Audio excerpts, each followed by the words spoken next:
Il dit qu'il est la tête du corps, il est la pierre des fêtes d'amour qui descend vers nous. Vous devez relever cette tête. Il y a le fond de farine, Malachie 4 nous dit. Il dit maintenant, nous avons cru dans la foi. Nous avons poussé des cris sous la sanctification. Ils ont parlé en langue un temps, donc Luther, Wesley, les pentecôtistes. Mais maintenant, le négatif et le positif. Amen. Mais maintenant, le négatif et le positif. Et dans le 7e saut, il dit maintenant, nous nous rapprochons du royaume de Dieu. Nous quittons le négatif pour entrer dans le positif. La transformation se produit du négatif au positif. Le négatif, c'est votre corps naturel. Le positif, c'est votre corps théophanique.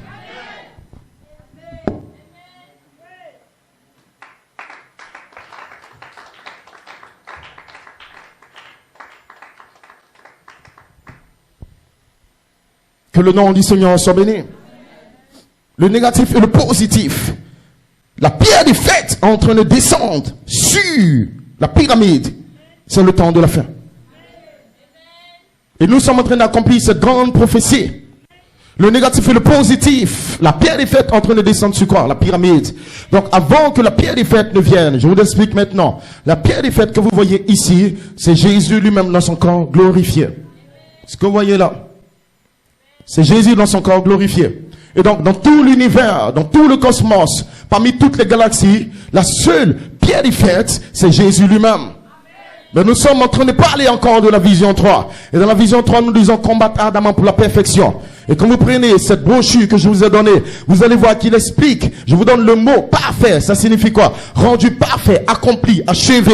L'accomplissement d'une chose. Je vous donne la définition en hébreu et en grec. Pourquoi je vous le donne? Parce que Dieu était dans un grand programme pour pouvoir devenir la pierre des fêtes. En réalité, Amen, Christ est le mystère de Dieu révélé. Malachie 4 monte très loin dans les pensées de Dieu. Il voit que Elohim, quand il était une pensée, il n'y avait rien. Mais il avait un plan, il voulait se faire connaître. Et en voulant se faire connaître, il voulait lui-même se dévoiler sous la forme de la pierre des fêtes. Ainsi, il est devenu un homme, mais un homme théophanique qui n'est pas fait de chair, comme vous et moi. Mais ce n'était pas tout, son plan n'était pas parfait, son plan n'était pas achevé. Donc Dieu cherchait à devenir parfait, alors que devenir parfait signifie achever, accomplir ou réaliser le plan. C'est ce que veut dire devenir parfait. Vous dites, mais le mot perfection, une œuvre achevée. Et donc quand Dieu était dans l'invisible sous la forme d'esprit, il avait un plan, il avait une vision, mais son plan n'était pas achevé. Donc Dieu lui-même n'était pas parfait, bien qu'il n'était le Saint-Esprit parfait. Il était l'amour parfait, la joie parfaite, la satisfaction parfaite, mais son plan de se faire connaître n'était pas parfait. Est-ce qu'il y a des aigles? Pas de faucons, pas de poulets. Est-ce qu'on peut voyager? Laissez tomber les démentaires et montez plus haut.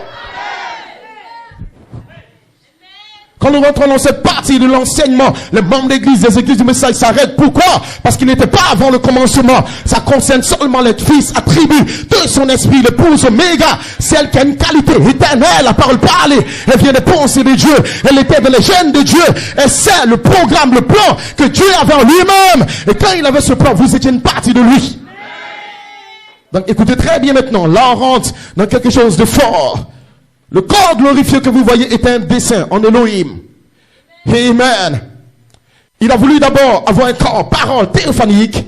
Et il a voulu d'abord avoir un corps de chair afin de connecter le corps parole, le corps de chair étant matériel, spirituel, logos, parole, il pouvait devenir matériel physique tangible. Et la gloire de Dieu, qu'est-ce que c'est, frère? C'était de cacher le royaume invisible et le faire connaître sous la forme des royaumes visibles. Voilà pourquoi Dieu s'est fait connaître sur la terre sous la forme d'Adam et Ève. Il a fait l'homme et la femme. Pourquoi? Parce que le royaume de Dieu invisible qui va se refléter sur la terre dans le royaume visible. Que le nom du Seigneur soit béni. Alors Dieu devait quitter le domaine invisible, éternel, là où il n'y avait pas de commencement, pas d'atome, pas de molécules. Le Dieu est surnaturel, l'attribut. Il n'y avait rien, il n'y avait pas d'étoile, rien n'était créé. Il a fait d'abord la lumière, le temps, la matière, les trois premières dimensions de Dieu au commencement. Qu'est-ce qu'il a fait? Quand il est entré dans le commencement, il a commencé le temps perpétuel et le commencement est venu. Pourquoi? Parce qu'il est devenu lui-même une création originelle qu'on appelle le logos, la théophanie. Il a fait une matière qui pouvait se déplacer, qui n'est pas comme une matière que vous voyez, une substance qu'on voit comme une lumière que vous voyez sur la terre de Malachie 4. Il a commencé à établir les saisons, les temps, et parler la parole dans le temps. Alors il a créé les trois premières dimensions, la lumière éternelle, le temps et la matière. Il a établi dans l'univers. Est-ce qu'il y a des aigles?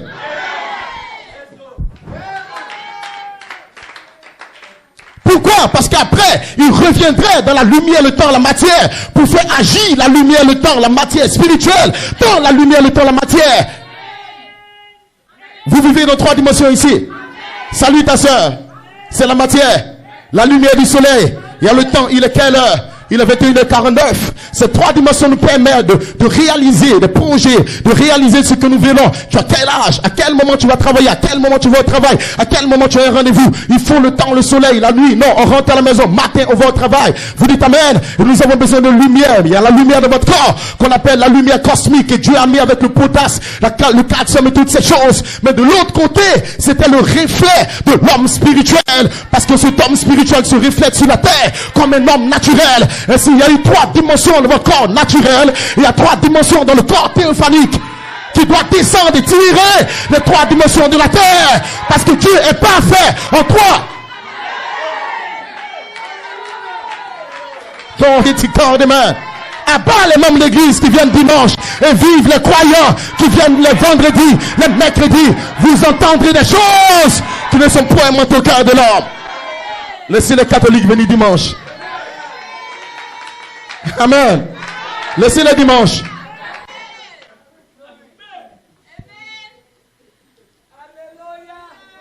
C'est des choses qu'il a réservées pour ceux qui l'aiment. Ça veut dire que quand tu entends cela, c'est qu'il t'aime. S'il ne t'aimait pas, tu ne l'aurais pas entendu. S'il ne t'aimait pas, il ne m'aurait pas révélé.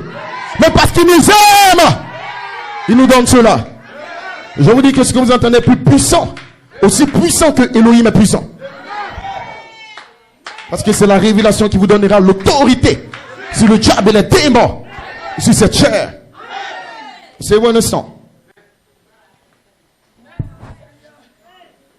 Parce que les églises dans le monde entier ne pourront pas vous révéler comment le Jésus qu'ils aiment, le Jésus qui prie, a pu traverser les murs. Jésus devait revenir vers vous à un moment donné de votre vie pour vous révéler le mystère de sa vie en tant que 7e sceau, en tant que le Messie, afin de te montrer à toi, sa femme, comment moi je peux traverser les murs et décoller de la terre en défiant la pesanteur. Qu'est-ce qui a fait cela? Alors, quand vous le saurez par révélation, demain il y aura une manifestation de votre révélation.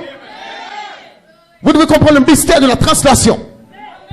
Sinon vous allez imaginer Dieu. Vous allez vous demander un moment avec l'incrédulité. Mais comment je vais disparaître? Je vous explique maintenant par cela comment nous allons disparaître sur la terre. Pourquoi? Parce que ce n'est pas pour longtemps, c'est pour bientôt. Les 3 dimensions divines sont la lumière, le temps, la matière. Il y en a 7 dimensions et Dieu est dans la 7e dimension. Et toutes les 7 dimensions, comme Malachie 4 le dit, dans l'état présent de son ministère, ont été créées par Dieu lui-même. Il y a des dimensions qu'il a gardées, la région des perdus. Là, la 4e dimension, les ondes, la magie, la télévision. Il a gardé des dimensions pour mettre le diable et ses démons à l'intérieur. Il a gardé une dimension où lui et le diable vont agir sur la terre. Il a gardé une dimension pour mettre les saints, les bénis dans la 6e dimension. Il a gardé une dimension où lui-même vit, c'est la 7e dimension. Vous dites amen. Si Dieu a fait toutes ces dimensions, il y a des endroits où il vit avec ses enfants, il y a des endroits où les démons vivent, il y a des endroits où Dieu et Satan vivent pour se battre afin que Dieu puisse révéler les attributs qu'il avait. Voilà pourquoi tu commets l'acte sexuel dans le corps. C'est une des dimensions, la matière. Tu l'as fait dans un temps donné et tu avais besoin de lumière dans ton corps, la lumière cosmique. Que le nom du Seigneur soit béni. Mais gloire soit rendue à Dieu. Amen. Les 3 premières dimensions de Dieu ont été perverties. Par quoi? L'acte sexuel entre le serpent et Ève. Il a touché la matière. Vous dites amen. Il a commencé à déranger le temps de Dieu. Parce que Dieu les a mis dans un temps d'immortalité. Amen. Et même les saisons ont changé totalement. Parce que la lumière du soleil, même le soleil doit être purifié. Même la lune doit être purifiée dans le 6e sceau. Même le cosmos. Pourquoi? Parce qu'il a commencé à polluer le ciel et la dimension et les atmosphères. Vous dites amen. Mais Dieu a dit, je restaurerai, dit l'Éternel. Ainsi, avant le temps de l'enlèvement, avant le temps de la disparition, Dieu devait revenir avec Malachie 4, un message de restauration qui restaure la première dimension, la 2e dimension, la 3e dimension. Et quand vos 3 dimensions sont restaurées sur la terre, elles vont se connecter aux 3 dimensions de votre théophanie, qui sont la lumière, le temps et la matière. Et la colonne de feu va se voiler en vous. Vous serez la chair de la théophanie. Et donc, je vous explique un peu. Amen. J'ai confiance que vous êtes des aigles comme moi. J'ai confiance que j'ai affaire à des aigles. Amen, pasteur, on peut le parler maintenant. C'est même pour cela qu'on a dépensé des millions. Il devait me donner cet endroit. Que le nom du Seigneur soit béni. Écoutez très bien maintenant, mes frères, ne manquez pas cela. Vous voyez ça, c'est la partie de la tête, c'est la pierre des fêtes. La pierre des fêtes a plusieurs formes et plusieurs dimensions. Dieu est lui-même la pierre des fêtes. Ça veut dire qu'il est la tête de tout. Il est la perfection de tout. Il coiffe toutes choses. Il est l'intelligence parfaite. C'est ce que signifie la pierre des fêtes. C'est un gros mot, mais c'est un mot qui signifie encore beaucoup de choses. Et si ne soyez pas effrayés par pierre des têtes, pyramide, capstone et toutes ces choses, vous dites amen. Parce que vous-même, vous êtes la pierre des fêtes.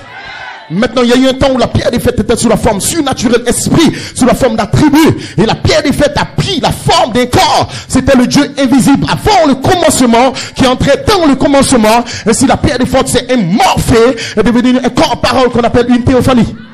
C'est ce que Moïse a vu le dos, mais vous avez vu la face de la pierre des fêtes. Vous n'avez pas vu le dos.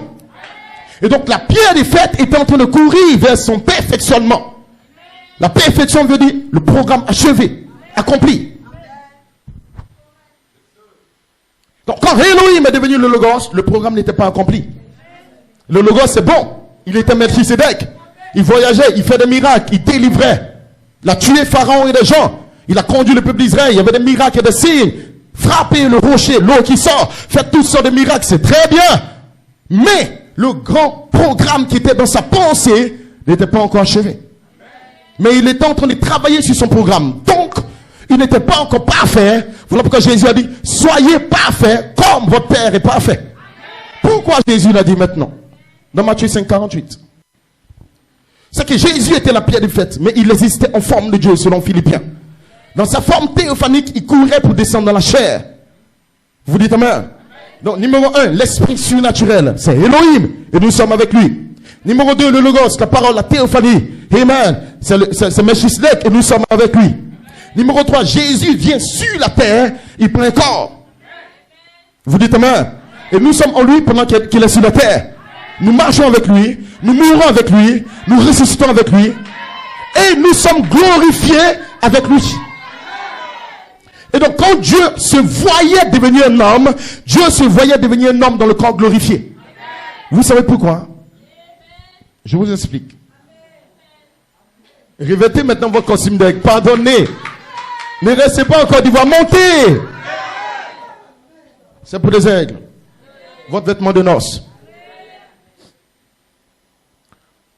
Dans l'éternité, il y a un principe, il y a une loi de l'éternité. C'est que dans l'éternité, il n'y a pas d'hier, il n'y a pas de lendemain. Tout est constant. Il n'y a pas de variation. Si dans l'éternité, vous avez mal à la tête, vous aurez des maux de tête éternels. Si dans l'éternité, votre bras est penché, votre bras reste penché dans l'éternité. Et donc, il y a des choses que Elohim ne peut pas faire quand il est dans la phase de l'éternité. Parce qu'il y a des lois qui sont connectées à l'éternité. L'éternité, on ne peut pas le mouvementer, on ne peut pas le manipuler. Quand vous lancez dans cette direction, vous